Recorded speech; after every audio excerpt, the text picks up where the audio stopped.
Okay, so when we talk about early life, so I'm going to do this presentation on behalf of the Scientific Oversight Committee. This is an area that we've been really interested in, but it's been a tough area to understand. So I'm not going to answer any of your questions. I'm going to give you sort of what do we know today? What's the current knowledge? What's the gaps? What are some of the areas that we're starting to investigate, to potentially invest in? It's really to stimulate a conversation rather than to give you the answers. Okay, so why are we interested in early life? And you've heard a little bit already from MS on this issue. So the real concept is if we can intervene early in the life of an animal and have the results that maybe change the result in the microbiome that persists into adult life. So that's really the key. An early intervention, maybe 2 weeks, 3 weeks, but then whatever change happens, obviously we're looking for reduced methane, it's persisted. So this idea that you can pre-program a young animal. That's what's really interests us about early life. And why early life? Because if you look at the adult animal, the system's rather locked in. So you've seen the effects already. We can make changes in an adult animal, but once you remove the inhibitor in particular, then it reverts back to normal. So that's why the idea that if we're going to intervene, it probably has to, and have a permanent effect, it has to be early in the life of the animal. So not knowing the answers, one of the things we found very useful is convening of people with diverse opinions. So this happened earlier this year in London. We brought around 50 people in. This is courtesy of the Gates Foundation who funded this convening. So there's people both looking at physiology and early life, because the concept, we think there's sort of interplay between the physiology of the animal and the early life. So the beauty of these situations, this is 2 days of really whiteboarding, challenging people, what do we know, what don't we know? And so some of what you're going to hear came out of that meeting. So one of the first things we did was we tasked someone to do a review. So Richard Eckhart from Melbourne University gave us a presentation based on a couple of reviews. So these are the 2 review papers that were out there. Of course, as you go to give one of these presentations, another review came out last night. So Joe Jacobs and his team, thanks very much for that, Joe. And those questions are coming your way. So people are obviously very interested in this area, and we've got a couple of reviews. So I'm not going to go through all the data in detail, but these reviews are there. If you're really interested, you can see all the studies that have been done so far. Okay, so what are the areas that we need to, what came out of this? So the research must consider the stage of the animal. So this is really critical, as you say, and separately.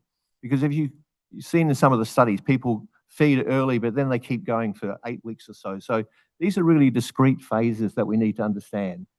So before the birth of the animal, there's still a debate around, what is there seeding in advance? Or is it contamination because of the way we assay the systems? We think that early phase, that's less than 3 weeks, when effectively what you're giving the animal, the rumens, it's not entering the rumen, it's really going into hindgut. So that early phase we think is really important. And then the transition to solid feed, and then obviously as the animal goes on to more fibrous feed. So these are discrete phases, and we think they need to be looked at separately. So we know that what's going to be really important is the microbial colonization. So, and I'll touch on that. So it starts before birth, accelerates after, and then shapes both the rumen physiology and the fermentation patterns. Morphological changes. So it's not just the microbiome. So we're seeing growth of rumen papillae, and increased absorption surface is important. What do we hope to get out of it? So early intervention should aim to enhance the rumen development, change volatile fatty acids, and importantly, obviously for this conference, is reduce methane emissions. So these are some of the key influences that have been identified. So the maternal nutrition and transfer is really important. So what's actually happening really early in maternal transfer? We need to understand that. We also we know the age of the animal, so that plasticity that we talk about, the fact that we think you can influence really early in the animal. So the age of the animal is going to be really important. The diet composition, milk, colostrum, the solid feeds, additives. We've already seen the application of additives in early life. And obviously we know that genetics is important as well. So one of the things that we've starting to look at is, people might have heard of the high and low sheep lines in New Zealand. How can we use those to further understand what's happening? One of the issues there is maybe to do things like embryo transfers across between high and low animals to see if you've got genetics locked, what happens when we transfer over? Does that impact? So there's a few tools that we can look at in that genetic space. So what are the ways we can program for early life? So obviously we can add microbes, and there's a whole range of work going on to add different microbes into the system and see what happens there. We can dietary interventions, so high fiber diets, additives, again, is probably the most common one that people looked at. Management interventions and innovation. So again, people are already starting to think ahead of this concept. Can we molecularly remodel the animal? Probably not there at this stage, but those are some of the things for the future. So these are some of the ways that people are looking at for early life programming. So what's been the key findings from the research? And this is where it gets pretty confusing, because the fundamental message here is there are no clear findings that have been reproduced consistently. So if you look at the first one, some interesting early life with 3-NOP, it's showing reduced methane emissions up to a year, but then at a later stage that work wasn't being able to be repeated. Other areas in shifting fermentation, chloroform we talked about earlier, reducing methane by up to 90%, but the effects declined as soon as you stop treatment. And we've heard that just in the last session, that we know we can have an effect, but it doesn't persist once we take away the inhibitor. And then the issue of probiotics. So what is the role of probiotics, both in the microbiome of the animal, but also in reducing methane emissions? So these are some of the findings, but I suppose the fundamental thing here is we're not seeing consistent effects. So the takeaway messages from all of that work: early life program could be a significant breakthrough in low-cost sustainability interventions, especially for subsistence and emerging agriculture. So we talked just a moment ago about cost. So obviously this would be brilliant if you could only treat, say, in the first few weeks of a calf's life and have a persistent effect. This would be a great outcome. We're looking for long-lasting changes in the rumen development and the microbiome. We must consider the stages of rumen development, and I'll show you a bit of that at the moment in a few slides. And obviously further research. We need to start to really understand mechanisms. I think Sinead just used the term, we can't keep doing the same studies over and over again. So part of this is, what is the mechanism that's really happening? So this is one of the questions that we asked at the London group after I think 2 days of talking. We asked them to sort of say, what do they think is really important in this issue of early life? And you can see the sort of what's listed. Clearly, calf, interaction with the young calf, dam calf interaction is key. Immunology came up a number of times. We know that one of the consistent things people are seeing is that colostrum plays some dominant influence in these early life. What is that? So fundamentally, it's probably that left-hand side where we're going to focus the attention. This is the message we got from people, that those are the sort of areas to look at. So what we've done subsequently is convene a few groups to start sort of thinking about what further could we do? What sort of experiments would we do in this area? This work was already going on. So through the BASOS Fund, in collaboration with Global Methane Hub, we funded this work. This is the work of David Yanis-Roos and Dirk Werling. So this is the idea that in a young animal, both the rumen isn't developed and the immune system isn't developed. So what is the coevolution or not evolution, the co-development of these two systems.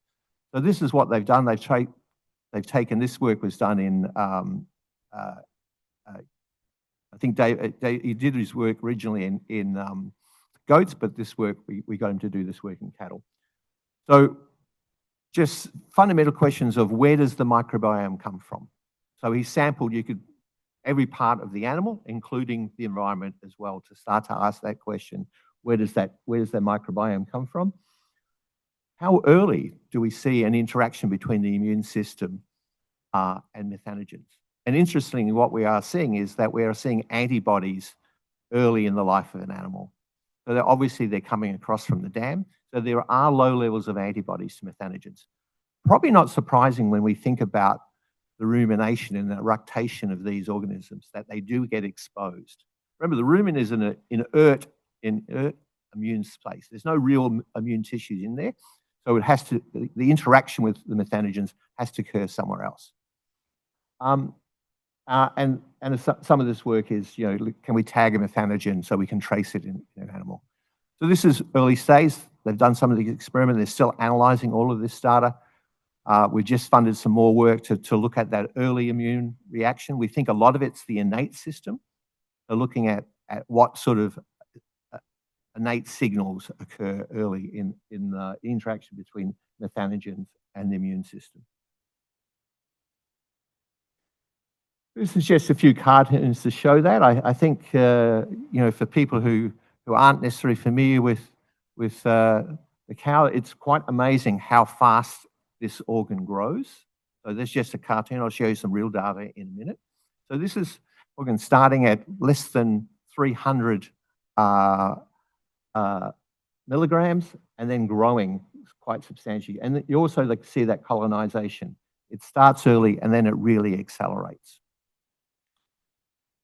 Different organisms, I won't go into that at this stage, but you can see this is David's work. You can see the sort of organisms that are there early, and then the change in organisms as the animal grows. So this was the rumen. So quite interesting. You look at that day zero animal. That's the rumen. That's about, you can see there, 0.3 kilograms. There is a bit of rumen fluid in there. And it's a bit debatable, again, are there methanogens there at this early stage? Have they carried through? Or are they just a part of the fact that we're using PCR technology to look at things? So again, probably going to need to do some more work to really understand when is the first seeding occurring? But there's not really much happening very early. But as you can see, as it grows, so by day 55, we've got a 5.5 kilogram rumen. It's pretty much seeded, and you can start to see that the papillae has also quite developed in that animal. So what's some of the emerging research priorities? So I mentioned colostrum. So that was one of the things that came out quite strongly. And Sinead and myself have been working with a group of scientists, you can see their names up here, to start understanding how would we look at colostrum? So the questions that we're asking there, does colostrum-associated microbes and immune factors shape the rumen colonization and subsequent methane production? And based on that, can you design interventions based on the information? So some of the things to look at, both in sheep and in cattle, is what is the colostrum? If we pasteurize the colostrum, in other words, take out all the microbes, what's the effect? If we hyperimmunized an animal, in other words, created a colostrum that's going to have a higher content of antibodies, does that affect the development? So these are some of the things that are being looked at. We haven't made decisions in this area, but this is the sort of concepts at the moment we're looking at and trying to understand, where does colostrum play a role?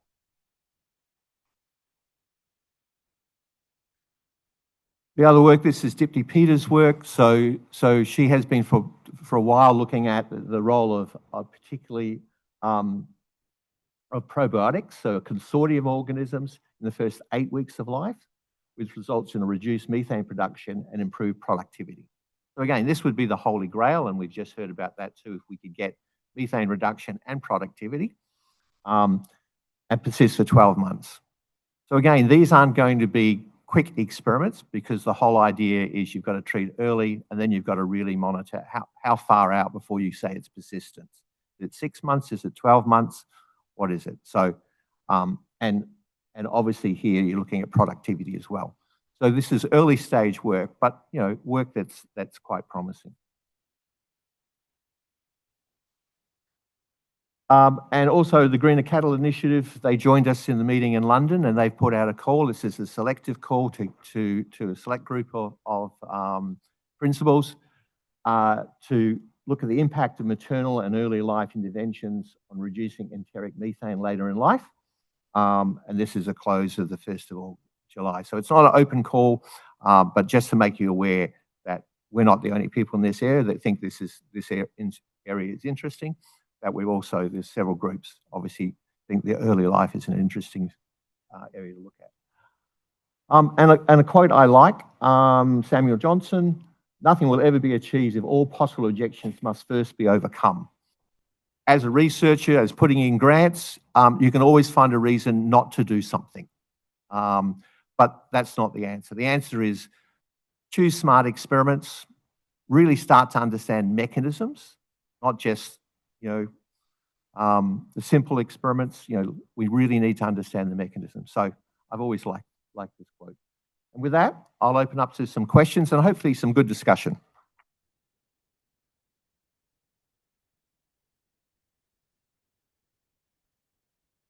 Okay, do we have evidence of the role of pre-birth and early life management practices such as heat stress management,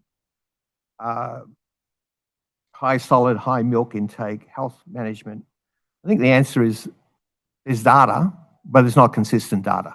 If there was consistent data, it would be great. It would be pretty easy to go forward.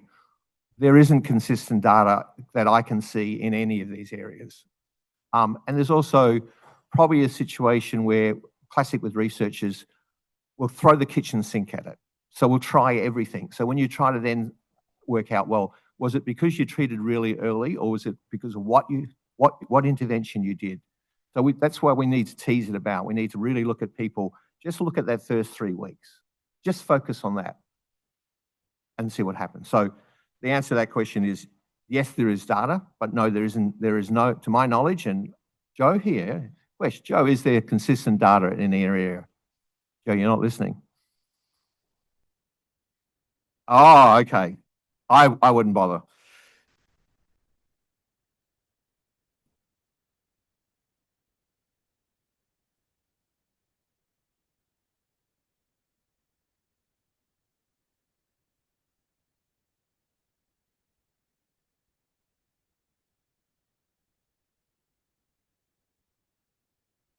Yeah.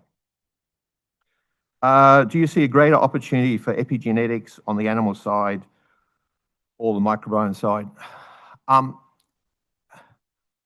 I suppose it comes down to this, why we want to use the high-low sheep in New Zealand, because if people don't know this, these animals have been selectively bred for high methane or low methane, so it's a clear genetic difference in these animals. I think about 20% genetic difference between them. So what is it? What's actually happening in that animal? We've got the genetic difference. Is it physiology? Is the physiology then determining the microbiome? Or is it the other way around? Is the microbiome driving what's happening in the animal? So those are the things we need to use. So will epigenetics be part of that? Look, I don't know.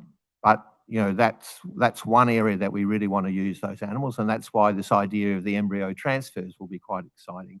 So anyone who's really good at embryo transfer in sheep, please come and see the New Zealanders, because the problem with that experiment is that from our calculations, your success rate in getting a live calf on the ground is around about 30 to 50%, and probably more like the 30%. So we'll need a lot of animals in those experiments.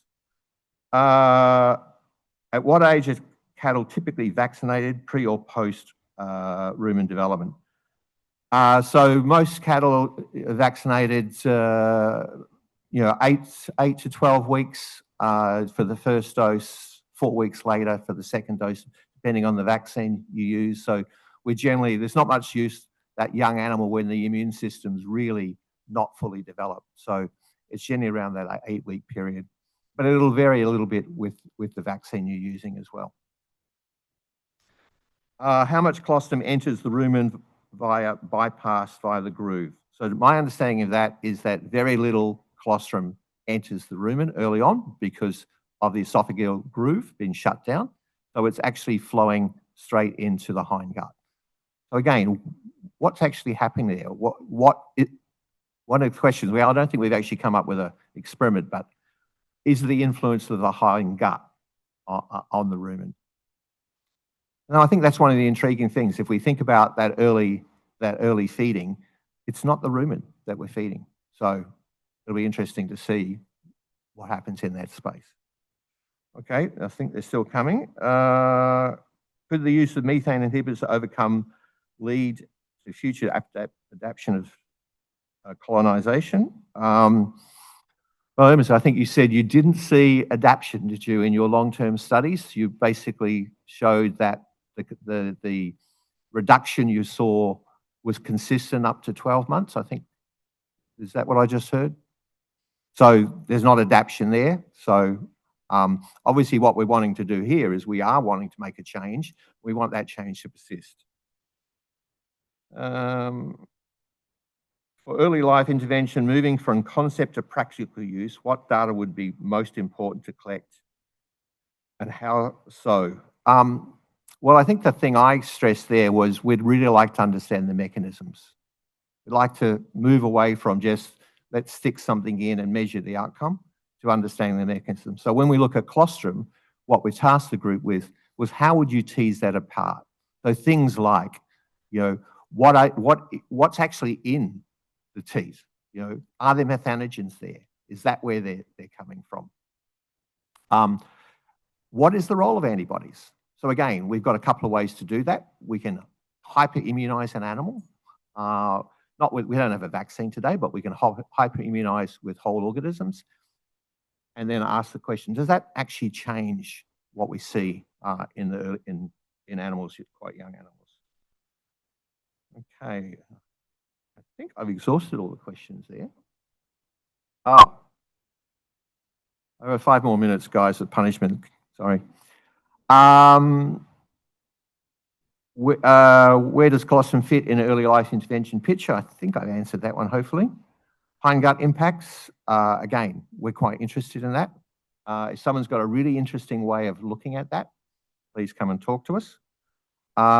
Connections to other panels. Earlier on day 2, the bromophore picture, I think we've done with that. Adoption pattern for early life intervention. Look, if we had a really clear-cut way of saying, in the first few weeks of an animal's life, do this treatment and it will persist, I don't think we'll have a problem with adoption. Because if you think of the other options at the moment, it's continuous treatment of an animal. So that's why early life is really easy, because the adoption would be good. Now, if you follow DIPTI's data and by throwing in some probiotics as the animal continues to grow, you get a production gain.